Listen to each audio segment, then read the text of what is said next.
Subhanallah walhamdulillah wa la ilaha illallah wallahu akbar wa la hawla wa la quwwata illa billahil aliyyil azim. Glory be to Allah, all praise to Allah. There is no God but Allah. Allah is great. All power and might belong to Allah, the Most High, the Great. Subhanallah walhamdulillah wa la ilaha illallah wallahu akbar wa la hawla wa la quwwata illa billahil aliyyil azim. Glory be to Allah, glory be to Allah, all praise to Allah, all praise to Allah. There is no God but Allah. Allah is great. All power and might belong to Allah, the Most High, the Great. Subhanallah walhamdulillah wa la ilaha illallah wallahu akbar wa la hawla wa la quwwata illa billahil aliyyil azim.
Ko'rkam nikoh majlislarini boshlab jibarga ruxsat etasizmi muazzam?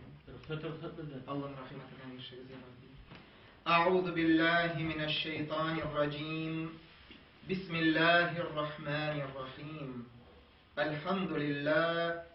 الحمد لله رب العالمين والصلاة والسلام على أشرف الأنبياء والمرسلين وعلى آله وأصحابه أجمعين أشهد أن لا إله إلا الله وأشهد أن محمدا عبده ورسوله صلى الله عليه وسلم أما بعد Barcha g'alamlarimizni yo'qdan bor qilgan buyuk qudrat egasi Rabbimiz Alloh taolaga izgi Sha'ban oylarining muborak juma soatlarida maqtovlarimiz, hamd sanalarimiz bo'lsa edi.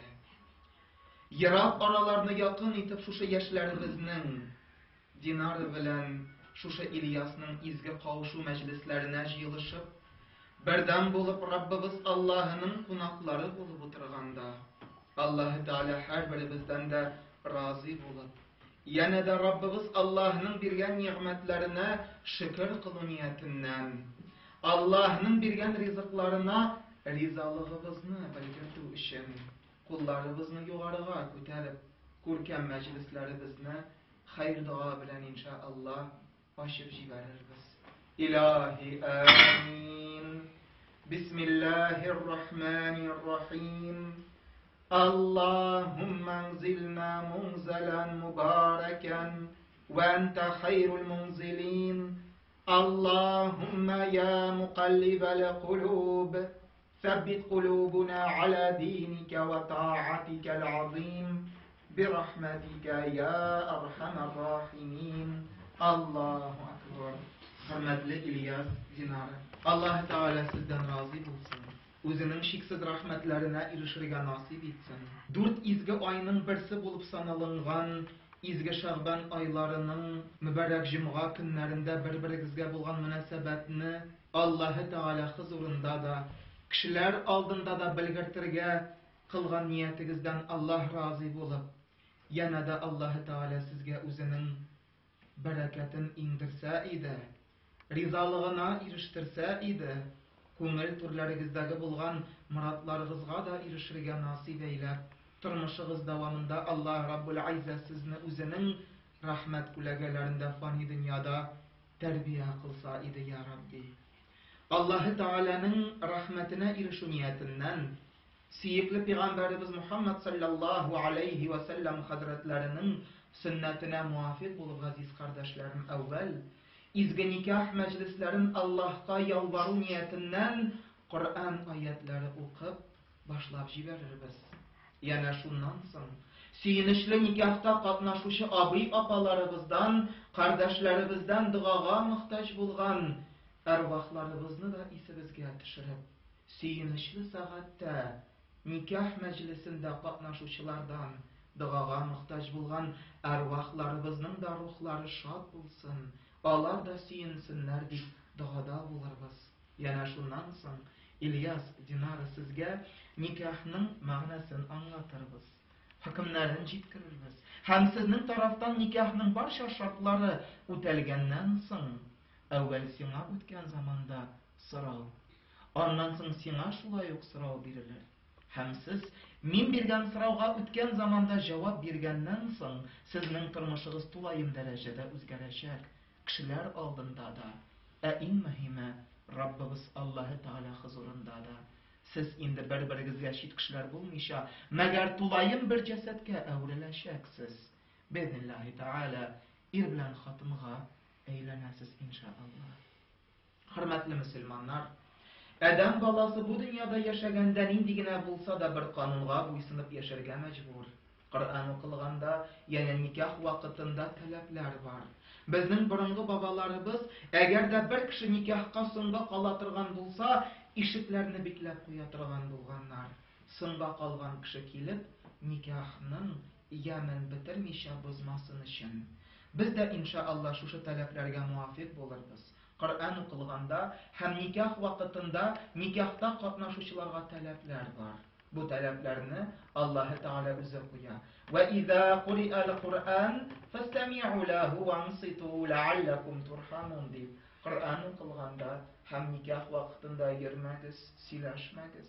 Мәгәр күңелләрегезне тынычландырып, дөнья мәшәкатьләрен артка шигереп, диккать белән тыныч кына Аллаһның кунаклары булып утырыгыз. Шаят шул вакыт сез Аллаһның бөек рәхмәтенә ирешерсез дип Аллаһ Раббул Изза үзе әйтә. Әгәр берәү Коръән укылганда, яисә никах вакытында кирәкмәгән сүз, сәбәпсез аваз чыгара икән, шул бәндә үзен Аллаһның изге кәламеннән зур иттереп куйган була. Укылган Коръән аятлары риядан китеп, укучы кари гөнаһлы булып